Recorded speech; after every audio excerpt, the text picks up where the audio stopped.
Jadi ketika ada orang tua sakit, Allah menguji kalian, mau kau ambil ini sorga atau tidak? Tapi sayang seribu sayang, banyak anak diuji orang tuanya stroke, diuji orang tuanya kena serangan gula. Aduh, anaknya 1 tahun mulai mengeluh. Kenapa? Istrinya yang tidak sabar.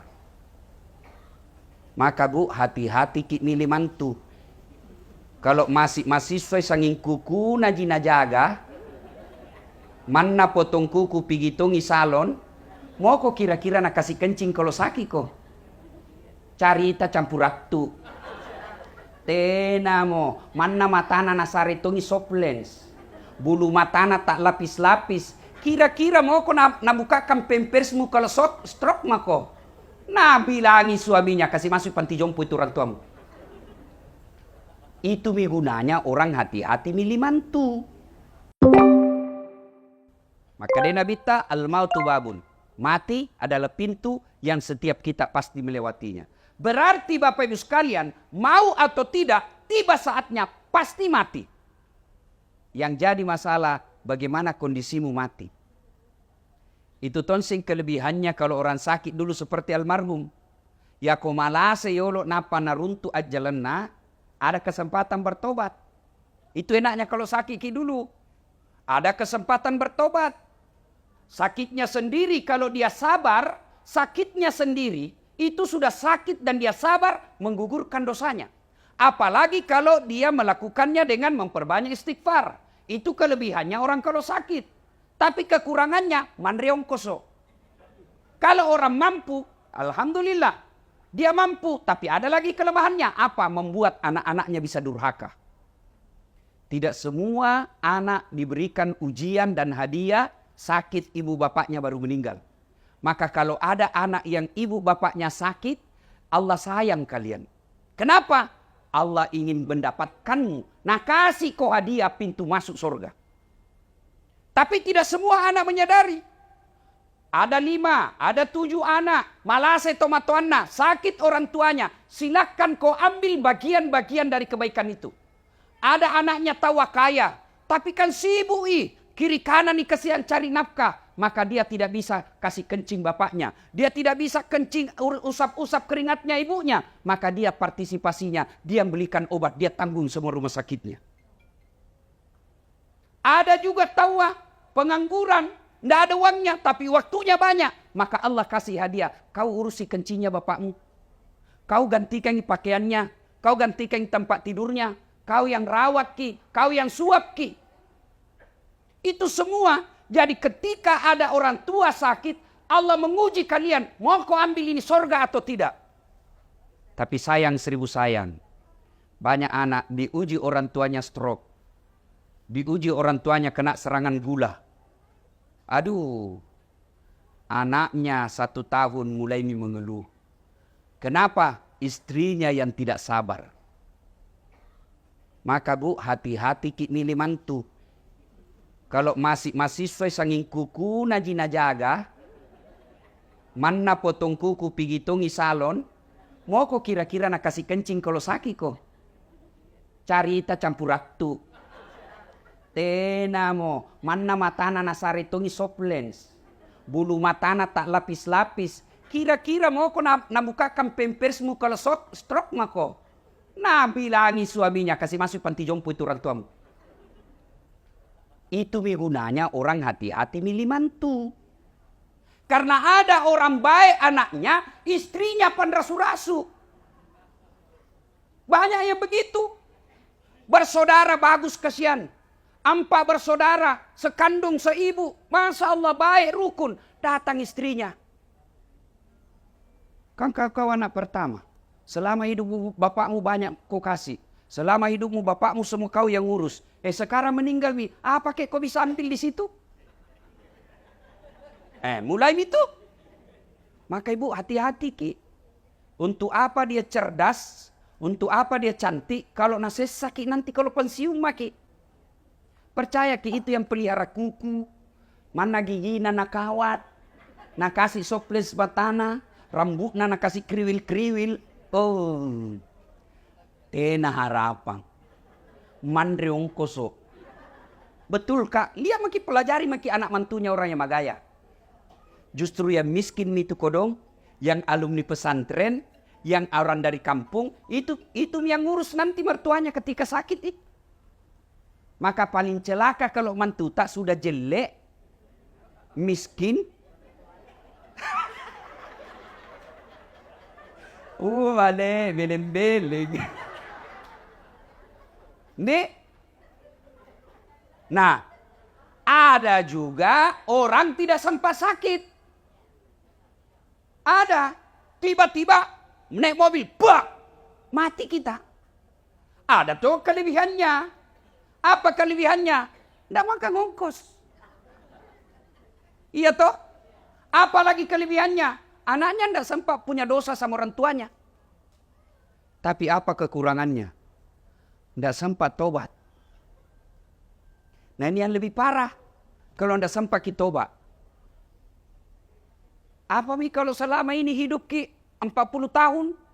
Malam tidak jelas kemana. Duhur tidak pernah hadir di masjid. Ramadan tidak pernah puasa. Puasa ji tapi pertengahan, akhir dan awal ji. Lebaran paling duluan dapat karena di masjid karena baju baru. Nah, tiba-tiba mati mendadak, serangan jantung, ditabrak mobil, tenggelam, naik sepeda. Untung saya ingat. Kata pas sepeda. Saya juga pas sepeda aja. Tapi jangan saiki itu baju tak yang sempi-sempi, itu melanggar syariat. Nah kita tidak tahu, banyak kan kita dengar itu orang lagi sepeda na mati. Bayangkan kelihatan ini paha tak pak? Hah? Kelihatan? Tipis na celanana baru.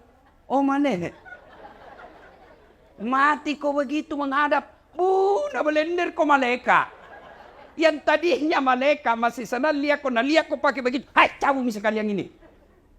Maka ibu bapak, saudara-saudara sekalian, masing-masing ada kelebihannya. Nah, yang pasti, yang kedua. Ya, yang kedua. Hidup ini, maka dia pun Allah Ta'ala. Wa mal hayatud dunya illa mata'ul hurur. Das'ad. Firdaus. Haji Amir. Ini dunia ji sementara ji saja. Acule-cule yami. Maringan rak kombo. Ada tambangmu. Sebentar jicika. Maka dunia ini hanya titipan. Apa titipan dunia itu macam-macam. Satu, titipan dunia ada disebut harta. Harta ini titipan. Ada pula titipan berupa ilmu. Ustadz. Ada pula titipan berupa anak. Ada pula titipan berupa umur. Titipan semua itu. Maka ketika Allah kasih kau titipan, satu, jangan kau sombong. Yang namanya titipan bos, jangan kau sombong. Harta, titipan itu. Ini. Ada mobil di sini 3-4 kayaknya di dalam sini. Titipan ji. Titipan nih. Kalau mati ki, seperti almarhum. Nah bawa hartanya. Nggak. Kaos kaki aja nggak boleh dipakai. Dasi aja nggak boleh dipakai. Titipan aja ini. Harta ini titipan. Maka yang namanya titipan, jangan kau sombong dengan hartamu. Maka ambil ilmunya tukang parkir. Ini banyak semua tukang di sini, Pak Warkop. Nah bilang temanku, jangan mengaku anak Warkop Makassar kalau kau tidak tahu camidu. Apa itu camidu, Ustaz? Catat mi dulu. Ketua Pak Amir. Ayo. Coba lihat itu tukang parkir di Warkop. Masya Allah baik na hatina. Nggak ada sombongnya. Banyaknya mobil na jaga. Nggak pernah patente sombong. Kenapa? Begitu ambil orang mobilnya, maka lama kali jadi kasih 2006 nih. Kenapa? Karena dia yakin bukan mobilku. Maka sebaiknya itu harta tak seperti tukang parkir. Titipan jini. Jangan kau sombong. Kalau Allah marah dengan kekayaan yang kau sombongkan, Allah ambil hartamu. Sekejap ji. Maka dami pun Allah Ta'ala, kun fayakun. Jadi habis. Apa contohnya? Tsunami. Lihat itu kalau tsunami, hancur. Gempa, kebakaran. Maka harta jangan membuat kita sombong. Ibu-ibu, tahu ki Firaun? Tahu ki? Itu Firaun, Bu. Allah melaknat dia karena dia sombong. Gagah. Raja. Istananya banyak.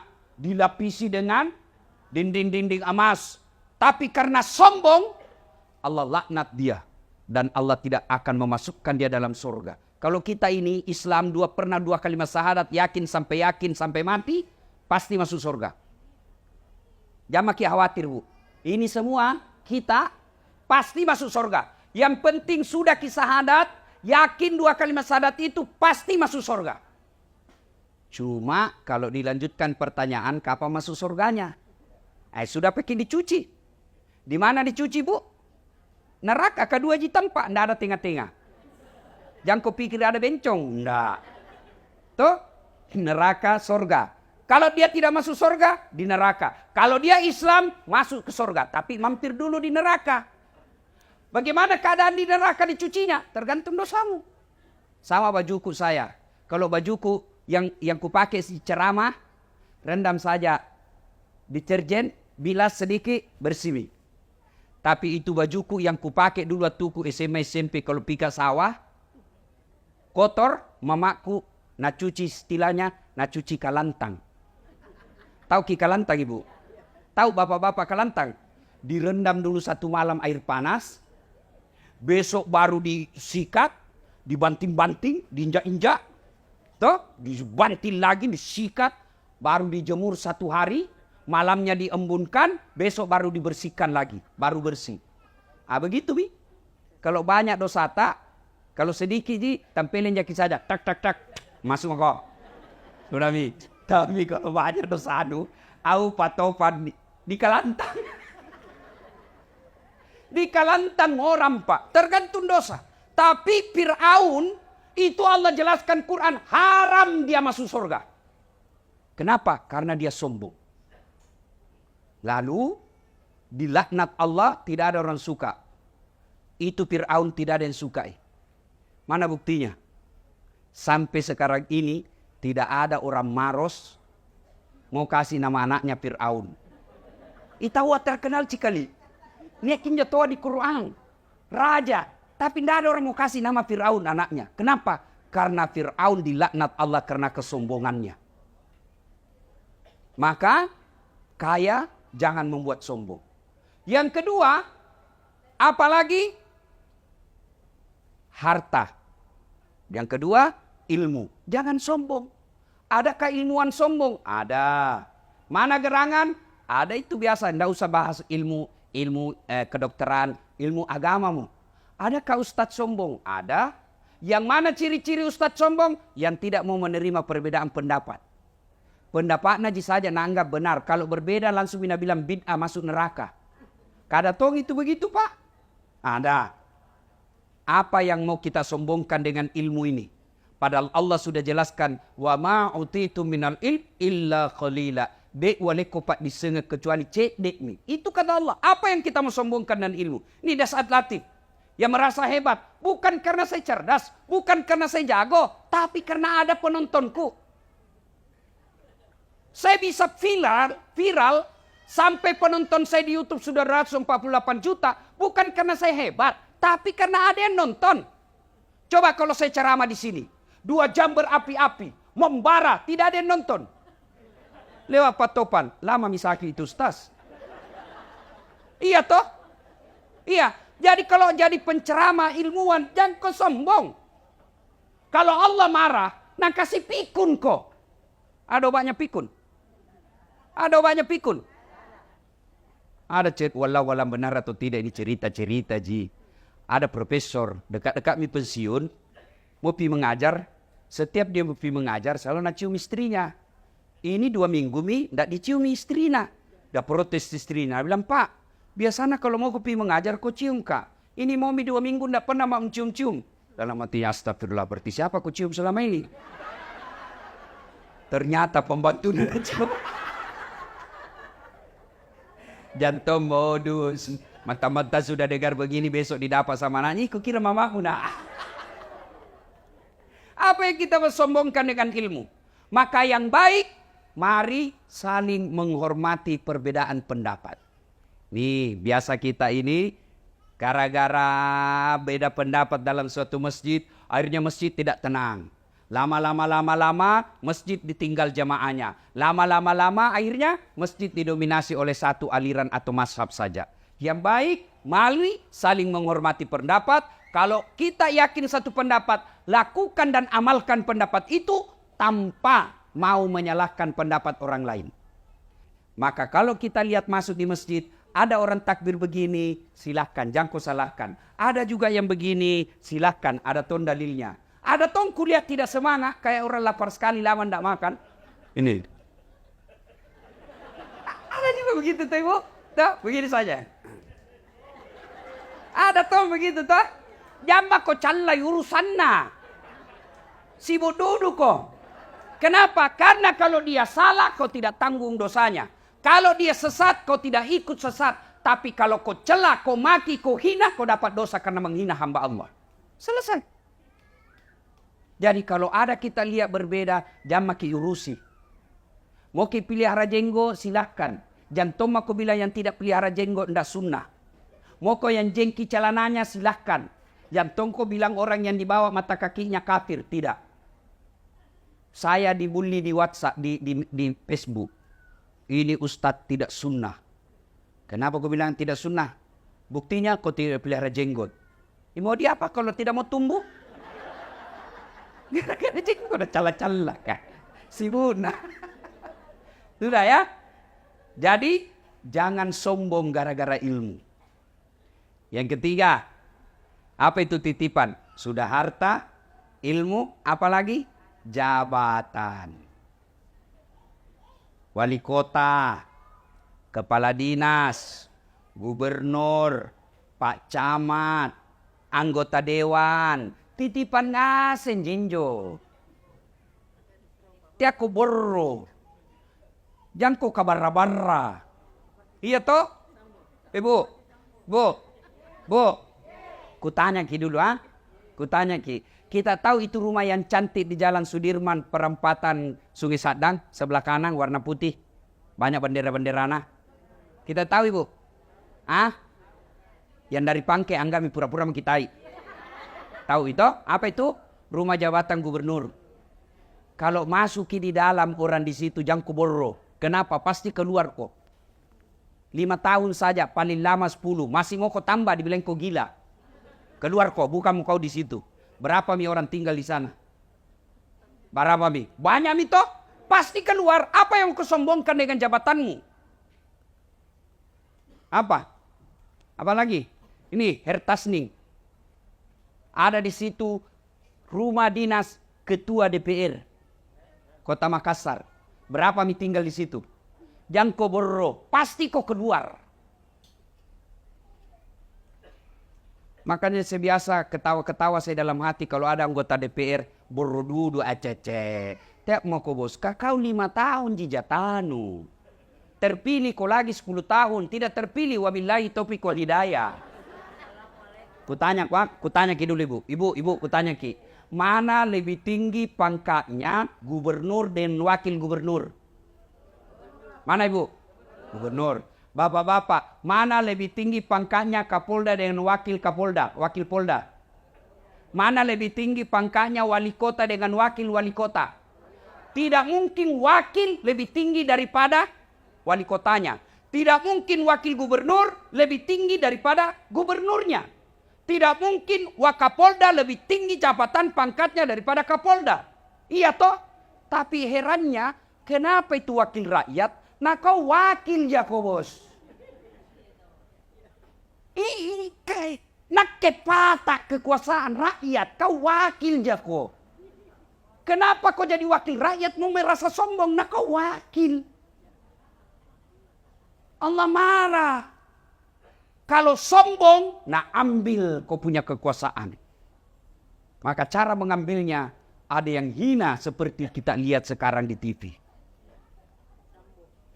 Toh? Yang keempat, titipan karena waktu terbatas. Yang keempat titipan Allah, apa itu? Anak. Ada orang kesian 15 tahun menikah. Kesana kemari habis uangnya. Allah tidak kasih. Tidak ada anaknya. Maka semua ini pertama kalau dia titipan. Tiaku kabarra-barra. Jangan sombong, jangan takabur. Jangan borro. Yang kedua karena dia titipan. Maka jaga itu titipan Allah. Bagaimana cara menjaganya? Kalau dia harta, menjaganya bukan dengan deposito ke bank. Bukan dengan membeli emas. Tapi kalau kau mau jaga itu hartamu, mas sudahkah kau? Jangan kau beli. Bersedekah. Itulah cara paling aman menjaga hartamu. Nih, coba. Rumah begini. Mewah. Ada mobil. Kalau meninggal ki bu, siapa tempati? Kalau meninggal ki? Bah, istri kedua. Pasti nih bu. Kawin lagi. Jangan aku lagi pikir cemburu kalau dikubur. Nggak ada urusan cemburu orang dikubur. Iya toh? Nih, ibu-ibu nih. Yang banyak semua masna. Kuning-kuningan. Kalau mati ibu siapa pakai? Siapa pakai? Istri kedua. Teak bago. Wabillahi taufiq wal hidayah. Itu. Mama Nece na dengar ceramahku ini tuh. Nah lihat togi di YouTube. Nah lihat istriku ibu. Dia bilang, Ustaz. Jadi kalau mati ya nanti. Mau tongku kawin. Ku bilang sini kau dulu sayang. Duduk kau di sini baik-baik ya. Ngapa kau panggil saya? Nah istriku. Ku peluk-peluk baru ku bilang sayangku. Dengar ki baik-baik ya. Jangan kamu mati maki. Masih hidup ki saja. Nah saya selalu berpikir kawin lagi. Apalagi pun nak mati mako. Makanya ibu bersedekah ki. Mau kemana? Mau ki kemana? Pasti mati bu. Itu muka atas sudah pesan dari Allah. Dulu ndak ada keriputmu. Dulu kau masih muda. Dulu kau masih tua kau mau kemana? Pasti mati ki bos. Maka ibu. Bu. Dengar kak dulu. Enak nih tuh orang jadi orang kaya. Kenapa? Biar palsu dipakai. Nah bilang ki juga orang asli. Dia maki. Itu enaklah jadi orang kaya. Mana palsu dipakai. Nabi bilang, coba kalau istri nak tahu pakai. Mana nak beli di Tanah Abang. Orang bilang tahu, tahu. Nabi bilang, tidak mungkin, tidak masuk akal. Orang kaya itu. Itu susah orang miskin. Biar asli dipakai. Nabi bilang, kebekom ngale. Maka kita yang kaya sedekah kok. Maka selesai takziah nanti. Kita yang kaya, panggil anak tak, apalagi yang sudah 60 tahun ke atas. Panggil itu anakmu. Nah, ini ada emasku 500 gram. Jual mau 400 gram, bikin kau mesti di kampung. Yang 100-nya, mari saya pakai. Belikan kembali yang palsu. Sudah. Maka enak, kaya di dunia, kaya di akhirat. Menjaga amanah harta, bukan dengan investasi tanah. Bukan dengan beli rumah ini. Bukan investasi dunia. Pasti tambah susah kau meninggalkannya. Maka caranya sedekah. Bu-ibu. Pernah ada orang kita lihat bangkrut gara-gara sedekah? Pernah?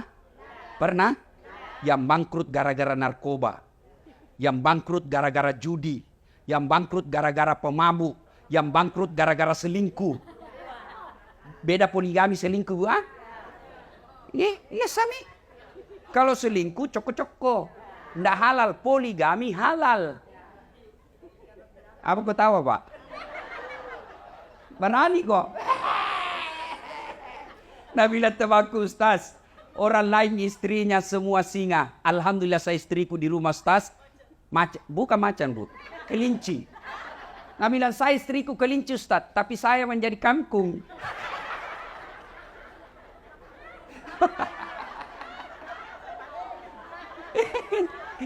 Dia bilang, dia bilang ya satu temanku, nak Ustaz, selama dengar ceramahmu, alhamdulillah istriku jadi malaikat. Wih, tahu ah, tapi malaikat pencabut nyawa.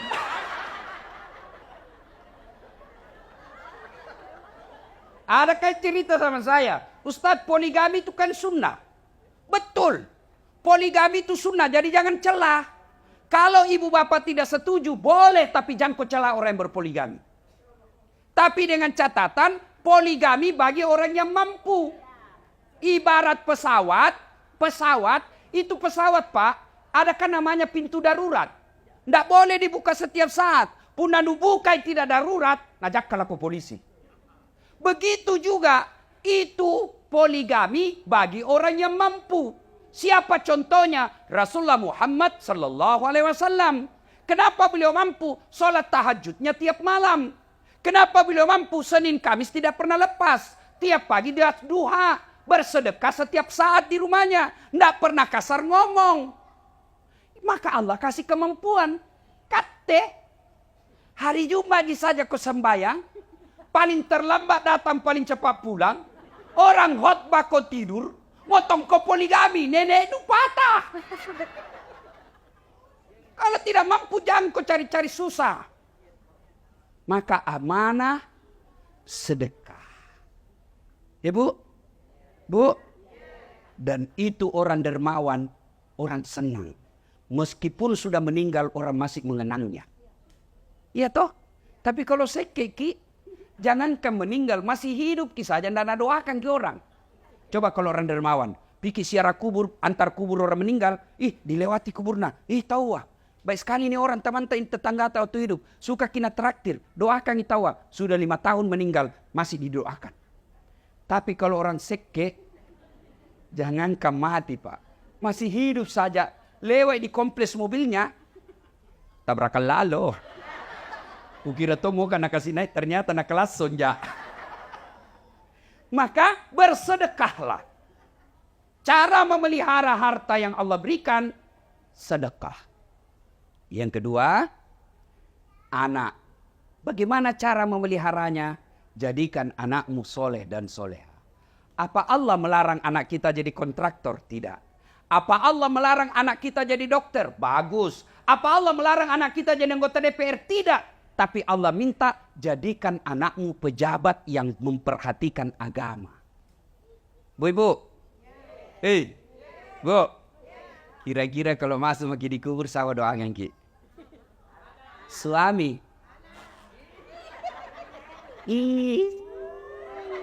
Nalemi orang lain. Siapa doakan ki kira-kira? Ini kenyataan Ibu. Ada temanku dulu haji, meninggal istrinya. Waktu meninggal istrinya dia bengkak matanya Pak. Baru sangku lihat laki-laki bengkak matanya menang. Biasanya kan sedikit dia baru nak terima tamunya orang. Itu pun stres tapi merokok ji. Ini tahu bengkak matanya menangis. Dia bilang Ustaz saya bisa sampai seperti ini karena hebatnya ini istriku. Rasanya tidak bisa melanjutkan hidupku. Separuh jiwaku ikut bersama istriku. Dalam hatiku pengaruh lagu. Sekali Ibu, belum setengah tahun. Pihak jogging di Karebosi. Tuh jogging nggak? Ada ketemu. Ada di sampingnya cewek, muda, putih, panjang rambutnya. Nggak pakai jilbab. Ku senggol itu teman ngajiku. Ini gaya roh. Siapa namanya? Yang baru Ustaz. Siapa doakan Kibu? Siapa? Maka kalau mau lihat sekarang masa depan tak dikubur, lihat tak nak tak sekarang. Kalau malam Jumat mengaji baca Yasin di kamarnya, alhamdulillah. Subuh dia pergi ke masjid jamaah, tanda maki Bu. Jam maki masuk al kubur tak ada mi doakan ki.